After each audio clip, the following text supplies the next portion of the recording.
So it is my dear pleasure, distinct pleasure to introduce you to our speaker today, Stephen Lee. Steve Lee. Steve is a sports medicine professional with credentialing as an athletic trainer, strength and conditioning specialist, and massage therapy. Currently, he works with patients and clients to help reach their health goals. He also provides sports medicine educational services to help create and guide future healthcare and wellness professionals. And to round all of this out, he is also a private chef making really delicious dishes. I tasted them myself, guys. Please on YouTube. So anyway, without further ado, here is Steve Lee. Thank you for that very generous introduction and commentary, Missy. Thanks everybody for stopping by at this presentation to listen to some information that I think is getting a lot more popular in recent times, especially when we're talking about using natural surroundings to kind of help us a little bit more with improving our health.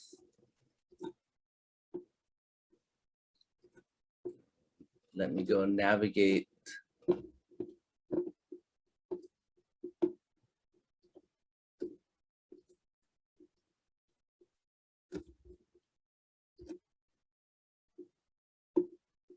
Missy, is that coming through okay?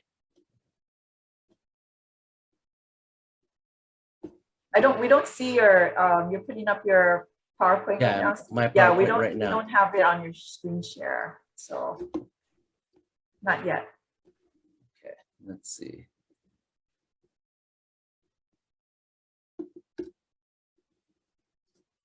There we go. Now, yes, now we can see it. Thank you.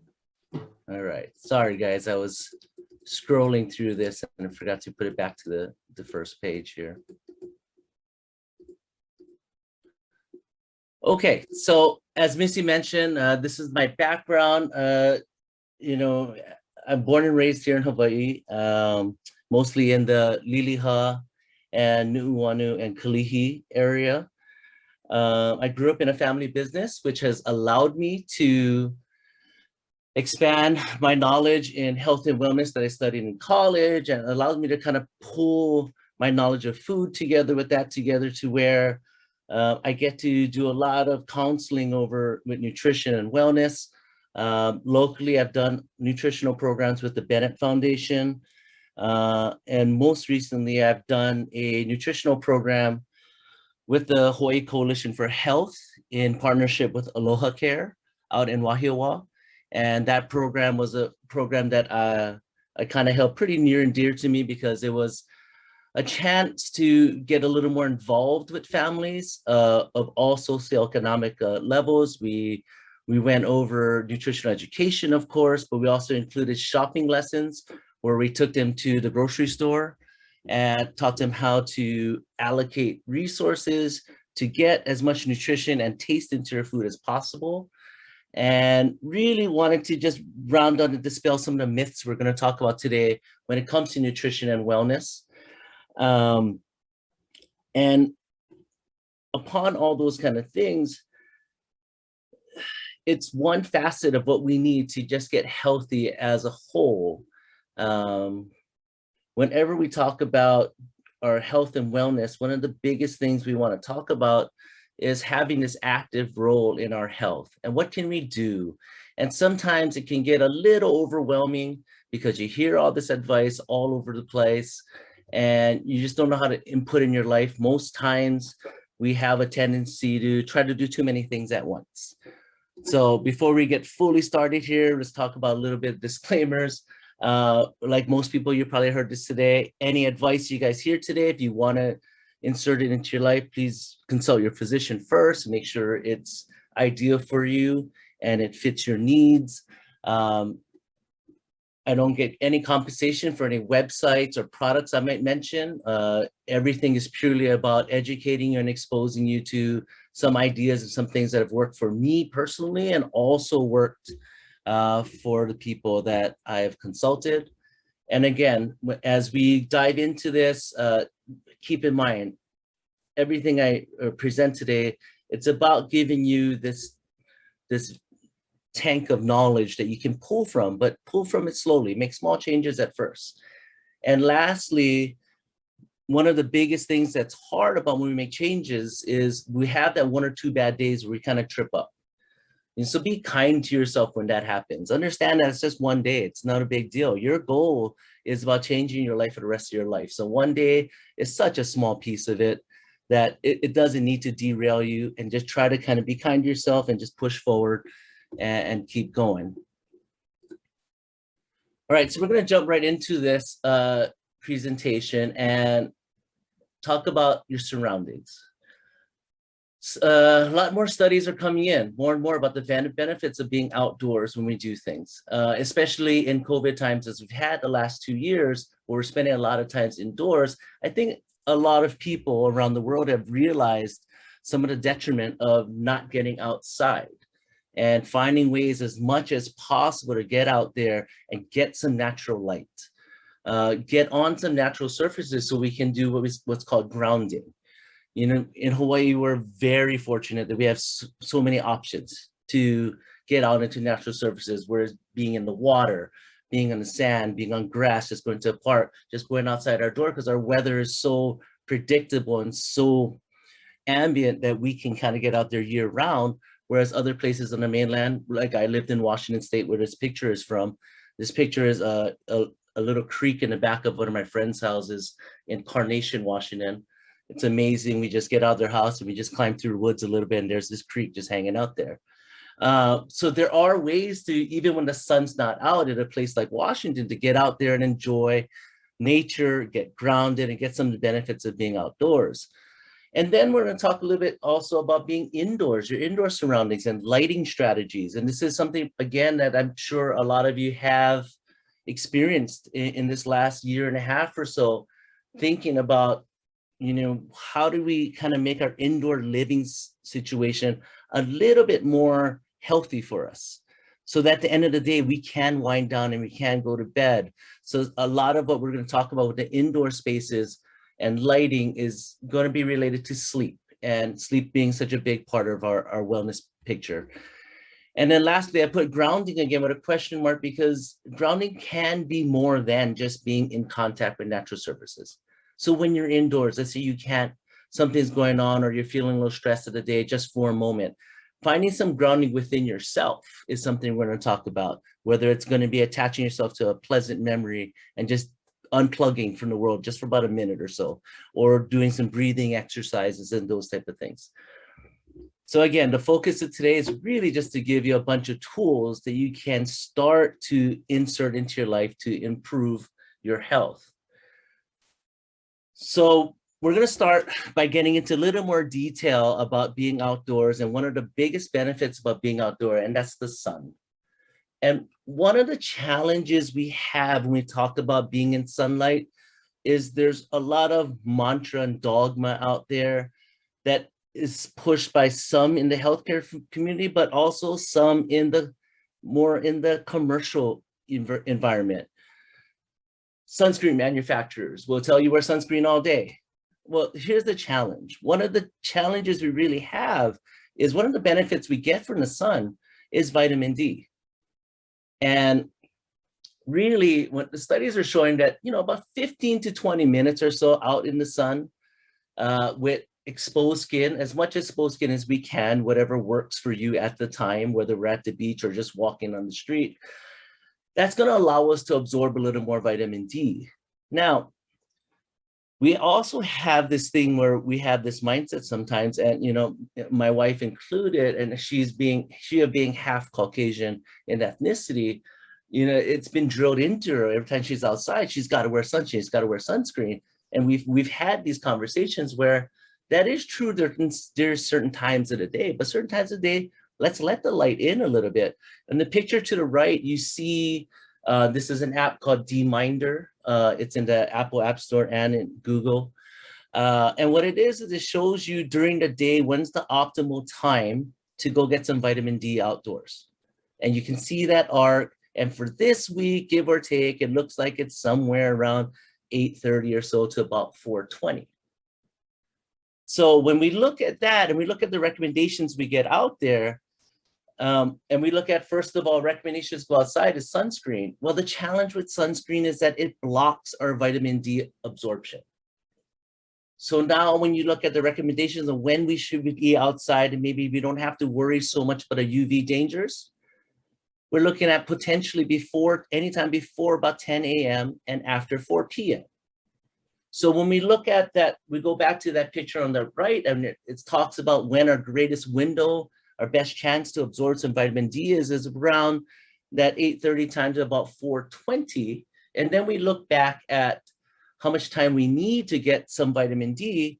It looks like we can kind of work it into our day if we're concerned about the UVs. And so everyone has a chance to kind of get up in there and figure out a way to get some of that help with vitamin D, which is going to help us not only with bone structure and bone health, but it's going to help with our immune system. And I think that's one of the biggest things we start to see. You see a lot of commentary about it up in the news in the media in the last 18 months, is our immune system, how much it gets enhanced by being outdoors. And again, you look at that time commitment, it's not very long. So if one of your goals is to get out and walk a little bit more, get up, if you get up and just walk around in the morning before work, if you're fortunate enough to work from home, you might find some time between that 8:30 and 10 o'clock window today or yet tomorrow to get out there and get some sun and absorb some of that vitamin D and get back in. One of the questions we get often is, what do I do about sunglasses? Because we're worried about our health of our eyes and those type of things, and when we're out in the sun. Well, so one of the big pieces of advice I usually give there is, when you're out there, especially in that early morning sun and that late afternoon sun, and we're going to dive into this a little bit more when your sleep and the quality of sleep you're going to get, it's really important for you to get the red and orange waves in that sunlight in that early morning and late afternoon time. Now, if you're wearing the sunglasses, unfortunately, you won't get those waves coming in because the sunglasses will be blocking it. So if you're in a position where you're not looking towards the sun, but in the light without the sunglasses, your body can take in that light through your eyes, which is really important when we talk about circadian rhythm and some of the things that we are doing with your sleep and your recovery while you sleep, and what kind of quality of sleep you get at night.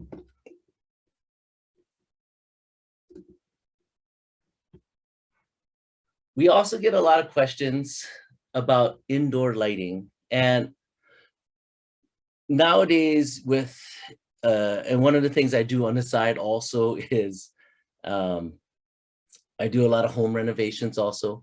So when I'm putting the lighting in, which we're actually working on right now on a project by UH,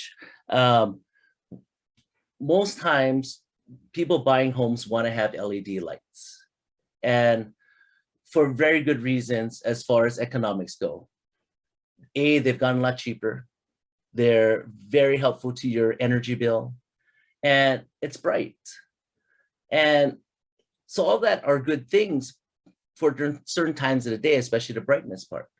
So what I tend to do is I tend to put in dimmer switches for those LEDs, so that later at night, when you come home from work, if you're working in the office, come home, you can go with that warmer color in the light. And even though it's coming from an LED, which will always give it a little bit more of the blue rays on the spectrum, and I'm going to show you pictures of the spectrum that we're talking about, it's going to be warmer, and it's going to kind of give you a better chance to kind of settle down and balance out all the blue light you absorb during the day, whether it's at the office, underneath LED lights, or staring at a computer screen, and even being out in the sun, which at noon is going to have some of that blue light because it has a full spectrum during noon. We're going to dive into that after we kind of just talking about introduce this idea of blue light glasses. One of the biggest things we see now in COVID times is you get a lot of advertisements for blue light glasses. And the idea is that they are going to block some of these blue light waves that are coming in through your computer screen since we're working from home here on Zoom. The question is, do they block enough? And which ones do I get? Do I get the clear/yellow ones? Do I get the orange ones? Do I get the red ones? So we're going to dive into that and talk about that a little bit more. So on this slide here, you see what your lighting is like during the day on a spectrometer. And you look at the spectrum of what color light we see and how it changes in the evening. So you see at noon, at high noon, which, by the way, coming back to the vitamin D, studies have shown that's the best time to get your vitamin D. What's the challenge with that for the other types of advice that we get that say, you know, maybe we don't want to be outside in the sun with unprotected skin? So that's something you'll have to have a conversation with your dermatologist or physician about. And that's where some of the confusion and some of the tug of war happens. But remember that vitamin D window, we do have an opportunity outside of noon, you know, that 8:30-ish time frame and after 4. But you see, as we go into the afternoon and the evening, as the sun's setting, how much richer and how much higher the red and orange lights are versus the blue. See how that blue really drops off. And then the third picture, okay, it's candlelight. I don't know who lives by candlelight anymore, but kind of this idea that you want that warmer light, that warmer, more orange light. And this next slide will show you how we would get that. So again, on the left, you look at your natural light, the sunlight, you see the full spectrum there. You see the LED, you see that high range of that blue light there. We go to the fluorescence. The red is really muted, and the red and the green and the blues are a little higher. But now we go to the last one, incandescence, old school light bulbs, and compare that to what we saw earlier with the candlelight. Virtually the same. And so the idea behind that is the warmer that light is at night, we're going to balance out all that blue and non-red light we got during the day from our screens, from the light above us. And that will help us kind of bring it down, relax a little bit more, let our brain know it's time to go to bed. So we can go ahead and get better sleep at night and get all the benefits and recovery from sleep that we need to. Sometimes if we don't have the option of changing the bulbs in our house or finding a way to do it, what some people do is the LEDs might be in their ceiling, but they'll have a lamp that still uses an incandescent light bulb, and that's all they have on in their home. They won't turn on the LED lights in the evening. So it kind of sets the stage for them to go to bed and settle down.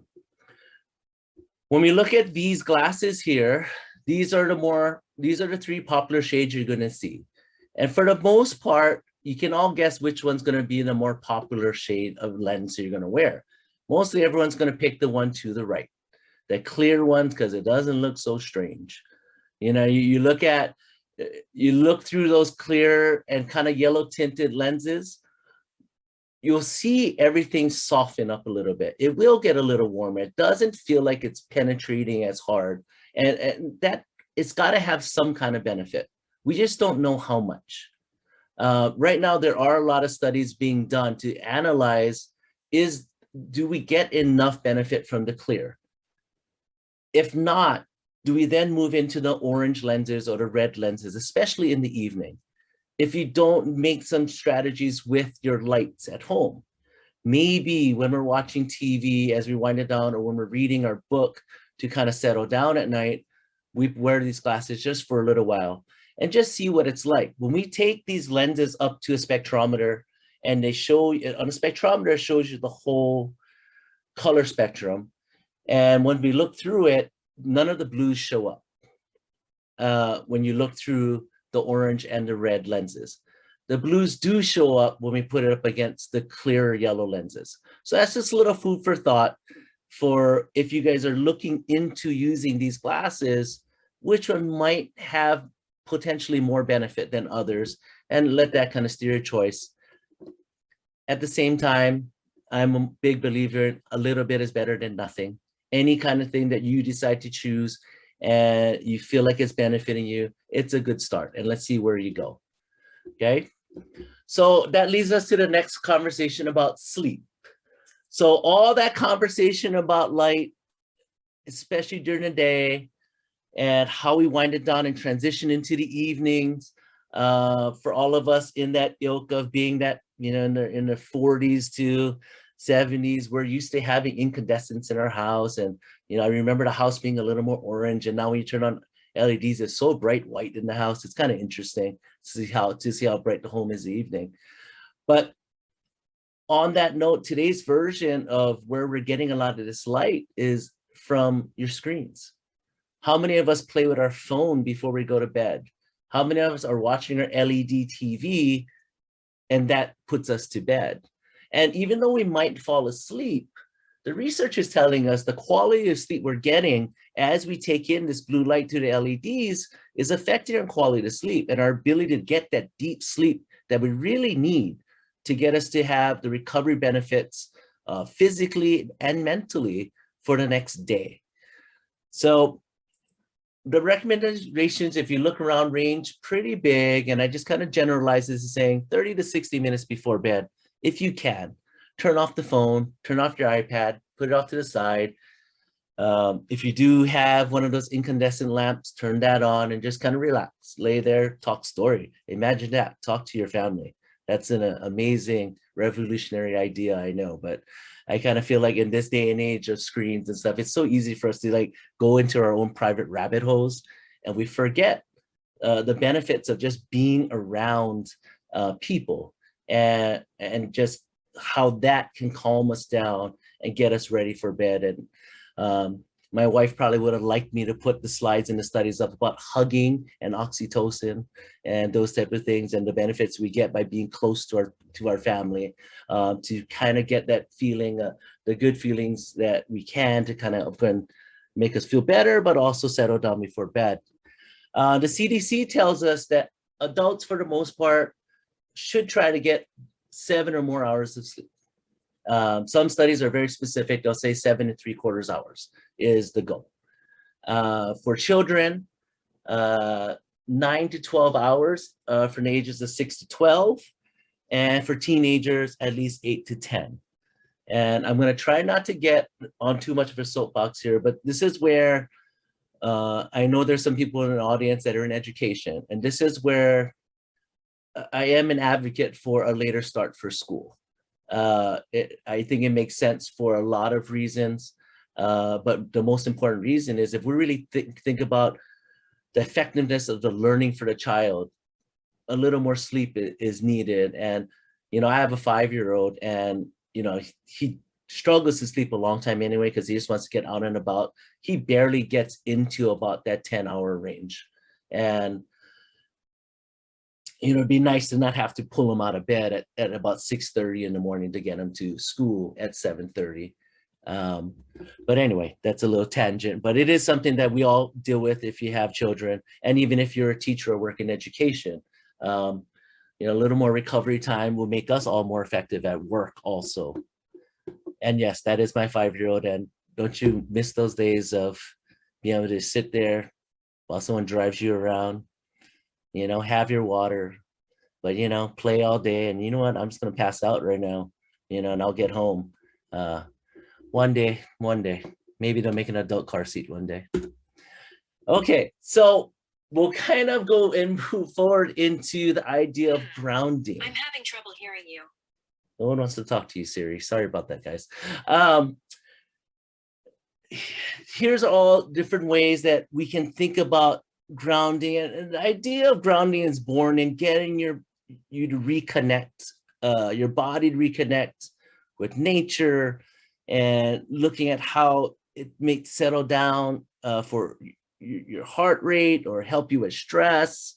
Again, sometimes being around people, sometimes you're gonna kill 2 birds with 1 stone and hey, let's get a little workout while we're outside. Again, we're so fortunate here in Hawaii that the weather is what it is and we have so many options like this. And this is Kaimana's out in Waikiki, where I run some beach workouts with my athletes. We get out there and just get out there and be grounded and work out at the same time. I literally was just out there at the beach just to get ready to do this presentation. When I had doing these types of presentations, I kind of approach it like taking a test in college. I would just, as opposed to cramming for try to get that one or two things I want to remember, I usually just went for a walk, just to kind of settle and get grounded and just kind of be in a good place. So to get things done. As simple as just sitting down in the sand. And again, that's my 5-year-old. He wanted to clean out his Crocs. So, he was just kind of hanging out there. Or just going out in your yard and just getting your feet in the yard and walk around, observe nature, look at all the colors, take it in, and take some time just to enjoy. And I believe most of us here at this conference are from Hawaii, so we can say this: enjoy the beauty, the natural beauty that's around us. Get out there, enjoy it. Help yourself with if you're dealing with anxiety or you just need a break. Everyone needs a break throughout the day. Your lunch hour, just get out for a 10-minute walk and just get outside and get grounded. On that note about anxiety or things that we may be dealing with, and we're starting to hear more and more how much of that we're dealing with in today's world. Some of the things we can do to get grounded while we're indoors is to do some breathing exercises. In coaching, and when I talk about sports psychology with a lot of my athletes, I use these techniques here to help them calm themselves down, settle down, so they're not so what we call hypervigilant when we have to perform. One of the techniques that is out there is called square breathing. And as you can see on the upper right, that slide shows the technique where you're gonna inhale and hold. You're gonna inhale for 4 seconds, you're gonna hold 4 seconds, you're gonna exhale for 4, and you're gonna hold your breath for 4 seconds. And you do that for 1 minute. The other exercise, and I'm gonna ask everyone in the audience to give this a try, and this is the deep breathing exercise. And sometimes one breath at this interval is enough to just settle us down so we can refocus. So I'll bring back the example of my athletes again. If I have a basketball player that needs to shoot a free throw, or a volleyball player that just needs to get a serve in, and it's a big time in the game, and the court's starting to get real narrow, and they're starting to feel the anxiety of the moment, just taking 5 seconds, anywhere between 8 to 15 seconds to breathe, and then go ahead and perform. So we're gonna do an interval right now where let's try to inhale through our nose for 5 seconds straight. 1, 2, 3, 4, 5. And now exhale for 10 seconds. 1, 2, 3, 4, 5, 6, 7, 8, 9, and 10. Usually what people talk about after that deep breathing exercise is they'll feel the weight come off their shoulders. They'll feel their shoulders, especially up in that the upper shoulder area at the base of your neck, your upper trap area start to release and get lighter. But a lot of people talk about being clearer of mind after just that one rep, whether they go 5 seconds in, 10 seconds out, or 4 seconds in and 8 seconds out. You find the interval that works, but I usually find that about 4 seconds is as short of inhale that I probably would recommend for people to try to implement, especially when you're just having moments where you're feeling overwhelmed, and that could be any times of the day. And so we can just find ourselves in a better place. So that was a bunch of information I just threw out at you. And for me, I am typically, when I do education for college students that are looking to become personal trainers, or graduates to become personal trainers, to people who are looking to become massage therapists in our program, or your physicians, physical therapists, athletic trainers that we also do, I tend to like to try to make the conversation more of a conversation as opposed to me being too didactic and talking. So I want to see if we can take a break here for about one or two questions if anybody has any before we move forward into the other parts of the presentation.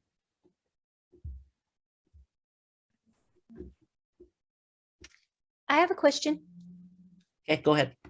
Okay, so if you are leading children in deep breathing, you know, Mhm. to just help them to calm, isn't it like more difficult for the, shouldn't it be smaller numbers than the, So what the science is telling us is to get that relaxation effect.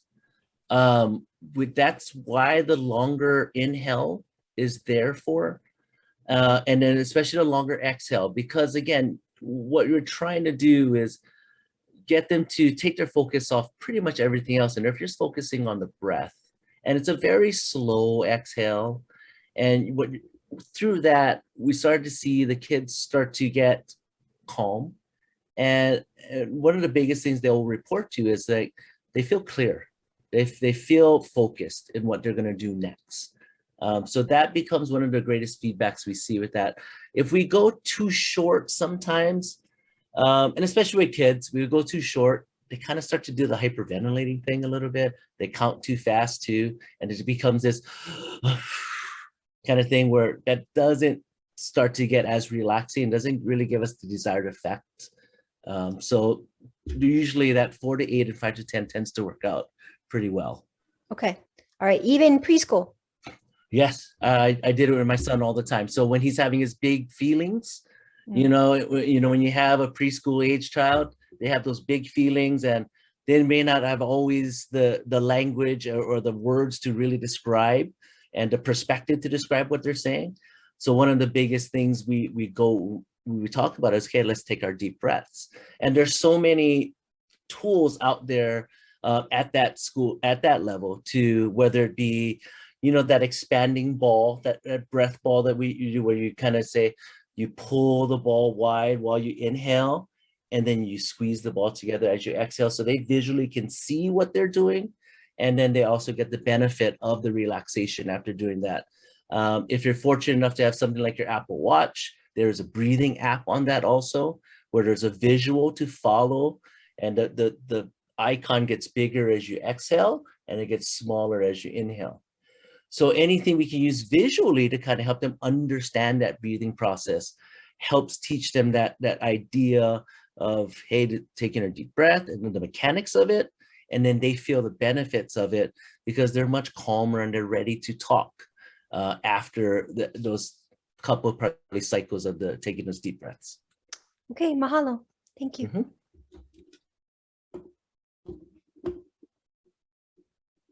Okay. Moving on, we're going to go now and dive into nutrition and the myths and complaints. I don't want to say excuses because I understand how challenging it is to make this change in your life. And this is what nutritional changes are. It is a change to your life. And it's challenging because it's about the priorities, you know, whether it's, you know, one of the myths out there that is eating healthy is expensive. I hope to dispel that myth a lot today by talking about a few things and showing you examples of where you absolutely can eat very healthily without it costing you more than a fast food meal that would be the alternative sometimes to eating healthier. Eating healthy tastes awful, or it tastes like cardboard, or I don't want to eat lettuce all day. Eating healthy does not mean that you're gonna eat salad all day. And to those of you that love salad, fantastic, good for you.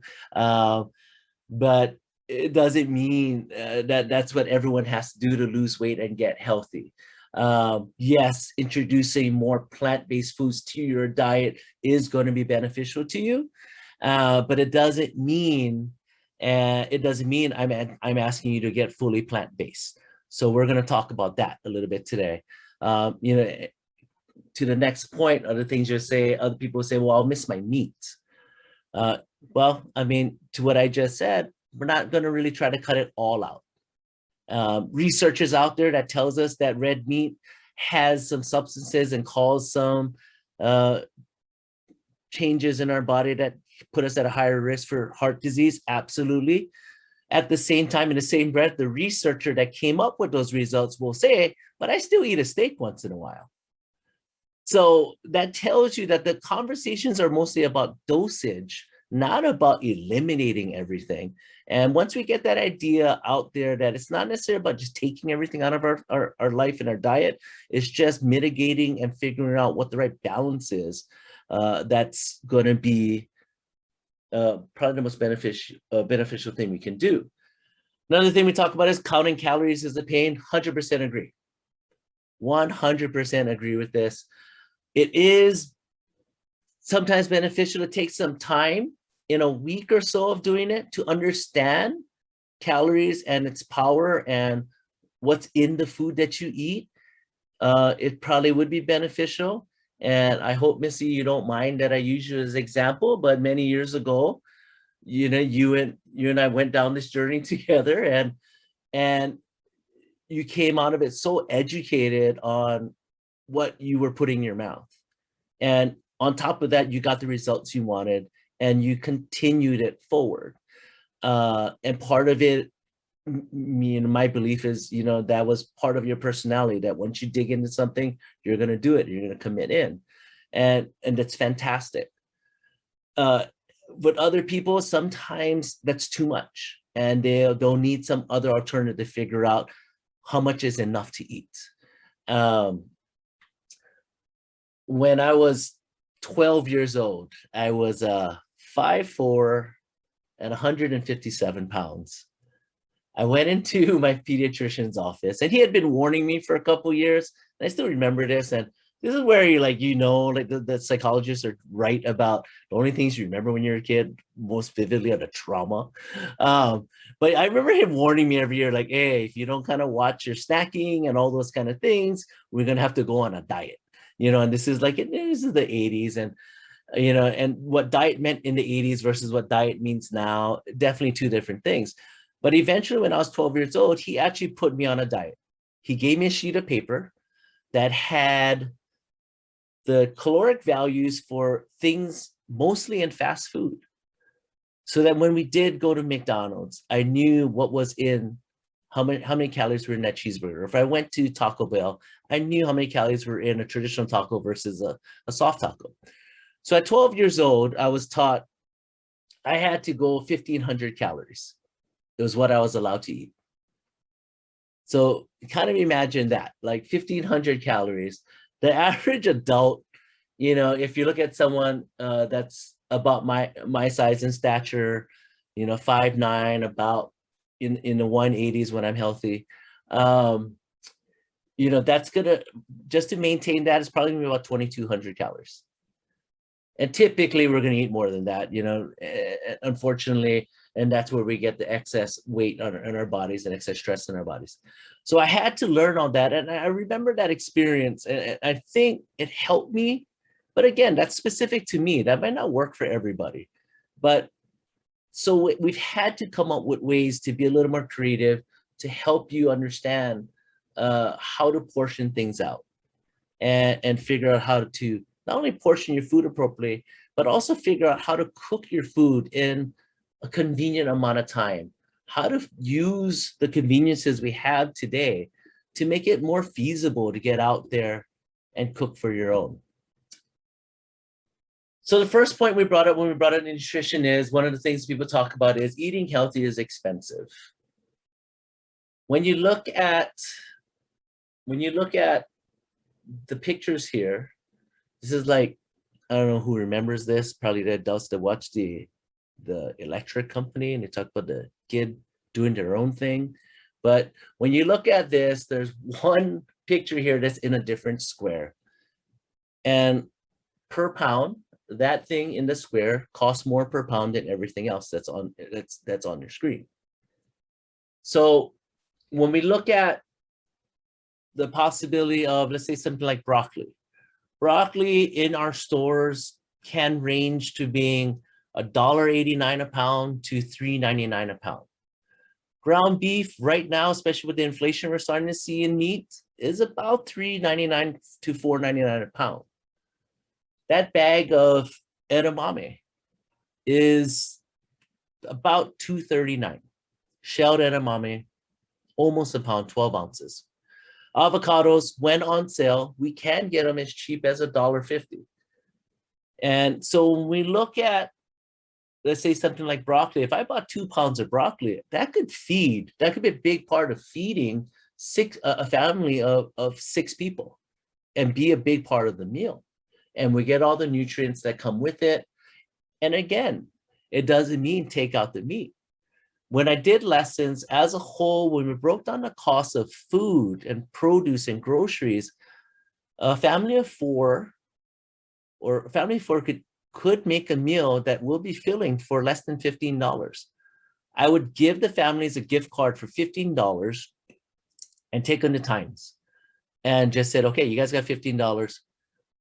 Put your groceries in this cart and I'll let you know if that's going to be enough. And if not, we'll come and substitute and show them different choices that we have to get into the meal for the day. So explore a little bit more and look at your prices when you go shopping. I on purpose put something for Whole Foods out here because I need to dispel some of the myths that certain stores are off limits for people. For the most part, broccoli, avocados, and a bag of shelled edamame like that is a lot of times cheapest at Whole Foods. So think about that when you guys look at your options when you go shopping. Think about also when you're cooking, the conveniences of something frozen. Just because something is frozen, it doesn't mean it's not good. Actually, it's picked and processed at the highest of nutrition and flavor. So that's the time where you want to eat that type of food. And when it's frozen like that, it's ready to go. And in a few minutes, it's on your table. I put this picture up here of how to complete a protein without using meat. One of the common misconceptions is, let's say I do decide to go more plant-based. Oh, I can't build muscle. So athletes can't be plant-based. That's not true. When you put a grain with a legume, and you look at all the civilizations in history that have rice and beans as some part of their staple of their diet, whether they knew it or not, they were completing proteins so that they had the strength to do the things they needed to do.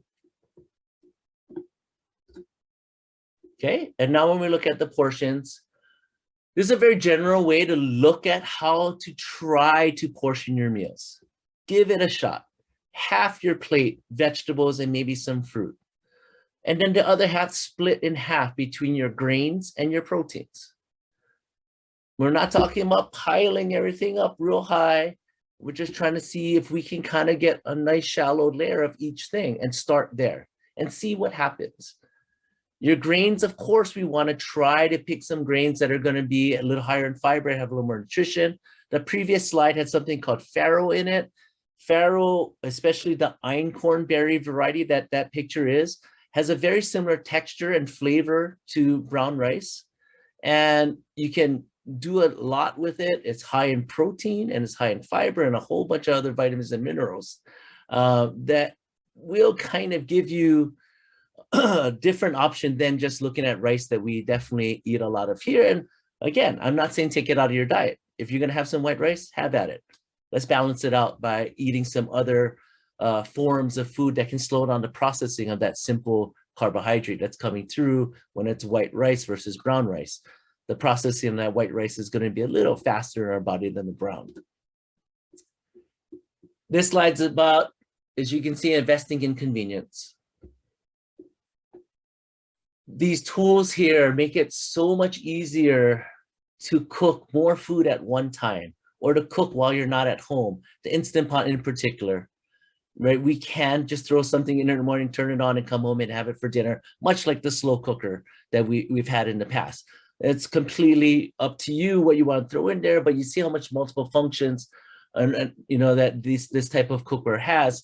I throw this other picture up though. This is an air fryer, which is a fancy way of just saying convection oven for the most part, but it's a tabletop I like this one a lot because if you look at that tray, you see how flat, there's so much room for you to spread product out there to cook.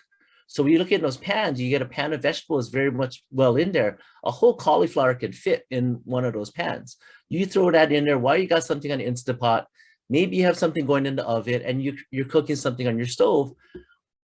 Yes, it takes some practice to do all that multitasking, and it's easier said than done. And I know coming from me, with all my experience cooking, it's, you know, easy for me to say, but get the family involved.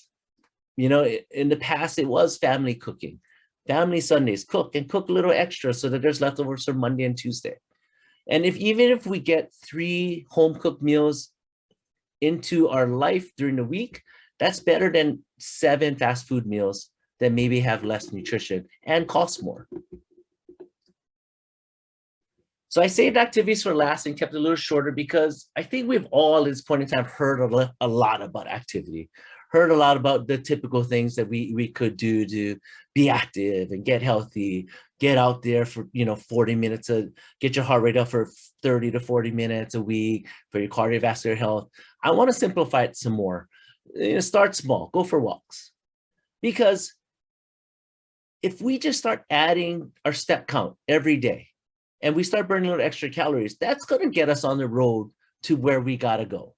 So I did an experiment leading up to this presentation. So essentially for about a month, I decided, you know what, I'm just going to add steps. I'll be mindful of what I'm eating, but I'm not going to be restricted. So about a month later, 150 miles later, because I was able to get my 10,000 steps a day, according to my Apple Watch anyway. Then I popped on the scale last week. I was down 8 pounds. And that's might not be a typical loss, but what it did was it allowed me to ground in this last month a lot. It allowed me to be outdoors. I got my sunlight, and I got an added benefit. And remember, extra weight is a cardiac risk factor in by itself. Let's peel off some of the weight, and then we can worry about maybe getting the heart rate up and getting the body flushing through. Maybe we don't have to tackle this all at one time. And on that note about tackling things all at one time, when you work out, let's say you got half an hour, play with your rest intervals. Don't rest so much during your exercises. If you only have half an hour, just go nonstop for about a half an hour. If you're at a higher level, you'll get a really good benefit from that type of working out where we'll burn enough calories, we'll get our heart pumping, our heart's going to get stronger, we're going to get our HDL production through our body, kind of help clean out our blood vessels and those type of things and keep us healthier. And then lastly, to hit home that point again, work out outdoors if possible. If you have a kettlebell, take it in your yard. I know it looks funny, who cares? It's COVID times. Just work out outside, have a good time, do your thing. Okay? It doesn't have to require much equipment at all. So again, this is a picture of being at Kaimanas there, the natatorium volleyball court. Climb the wall, run up to the wall, climb the wall, get over the top, do it again, right? You can do body weight exercise like that side plank on that bottom right corner. Go run some hills, okay? I say some because people tend to do too much of that and you actually get hurt if your body's not ready to do something that advanced. So in closing, I just want to reiterate one thing, and again, is to be kind. This is the times we're living in right now. It's challenging at times, and be kind to each other, be kind to yourself. These changes are hard that we're trying to put into your life and your lifestyle. Again, one day doesn't destroy your program. One day doesn't make your program, but one positive day is a step in a positive direction. And you just keep going, get as many positive days as you can. If we don't get your questions in, here's contact info for me and the businesses I have. Those are the Instagram handles. You can look at some of the things we're doing. Of course, one last thing, these are the people that support me.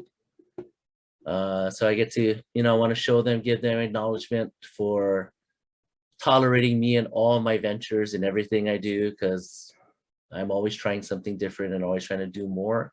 And again, go outside, get outside and move around.